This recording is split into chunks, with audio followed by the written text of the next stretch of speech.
Next prohibition that we are going to talk about is prohibition of Gharar. Abu Huraira stated that the Prophet ﷺ forbade selling by way of tossing stones to settle a sale and a sale of Gharar. Now, you could imagine in the past someone trying to sell the item, and they, like today, some people would do, they would flip something, let's say like a coin, and they would say, okay, so if it lands on this side, the item is $5. If it lands on the other side, item is $10. And imagine buying something with this level of uncertainty, where you're flipping the coin, or you don't know what you're going to do, get, and so on. Any type of transaction where we have this gharar, or uncertainty, hazard, chance, risk, delusion, and all of these qualifications come in that respect, where they are trying to deceive you in a way. So of course, they expose person to some deception, danger, and so on. Whenever we have a contract or arrangement or a business transaction that makes someone believe something that is false or a vain, or put someone in a dangerous position due to deception, or deceives by showing something that looks attractive but in reality something much different, we are talking about a prohibited transaction that falls under the prohibition of Gharar. Some of the examples of these transactions include ignorance, for instance, and the lack of transparency. You might recall that the Prophet ﷺ forbade people from intercepting traders before they reach market. Person who is living in the city and dealing in the market should not go and meet the traders who are coming to city to sell their products and offer them certain deals when they don't know what is really going on in the market. This could lead to the deception, this could lead to fitna between the people, and many other undesirable effects. Deception of general nature, such as when the Prophet ﷺ found that person was selling wet grains, when he put his hand inside and he felt some dampness, and he asked him, "Oh, seller of the grains, what is this?"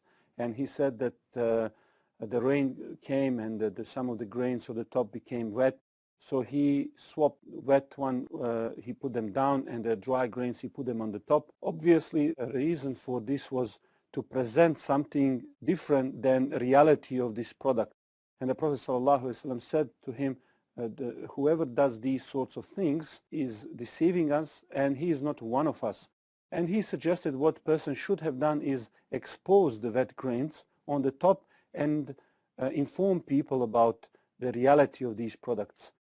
Now, we could understand that wet grains, for instance, might get rotten more quickly, or they might be heavier on scale, and many other things. So when we are deceiving people, we are engaging in these prohibited transactions.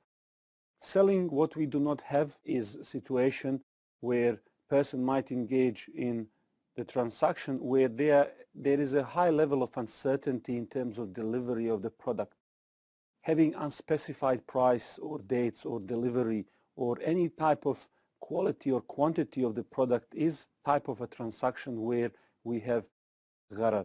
Gharar could be also complexity in the contracts. We have seen during the global financial crisis these CDOs that were collection of so many loans and ratings and things that most of people didn't know what they are signing or what they are buying or what they are rating. And we see that especially in derivative transactions that violate a number of Islamic prohibitions. When we talk about Gharar, of course, we have a major Gharar and we have some minor elements of Gharar. Not all of them are the same. For instance, this uncertainty might be present in some transactions. For instance, you don't peel banana to see what exactly is inside. Or when you take taxi, you don't know sometimes exactly how much that the final price will be.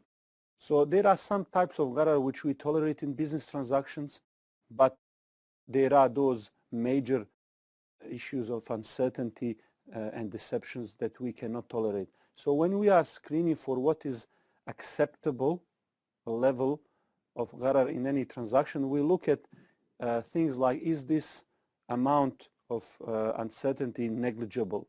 Is it present in all transactions? Is it inevitable? Can it be avoided? And is it unintentional? Meaning that the transaction's goal is to do transaction, not to profit from small unintended differences. For instance, you go to the shop to buy a meal.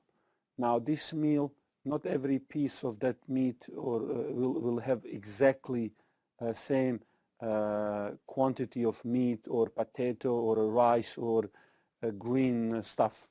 So we look at this transaction. Is it permissible to buy this meal that is different from the other meals? Of course, it is permissible because the differences between the meals are negligible. They are present in all transactions. We cannot avoid them. And we are not trying to profit from the small differences between how much rice is here or how much rice is there, but we are trying to profit from buying and selling this particular product. Gambling is extreme form of gharar, and we see this clearly prohibited in Quran, and it involves no skills.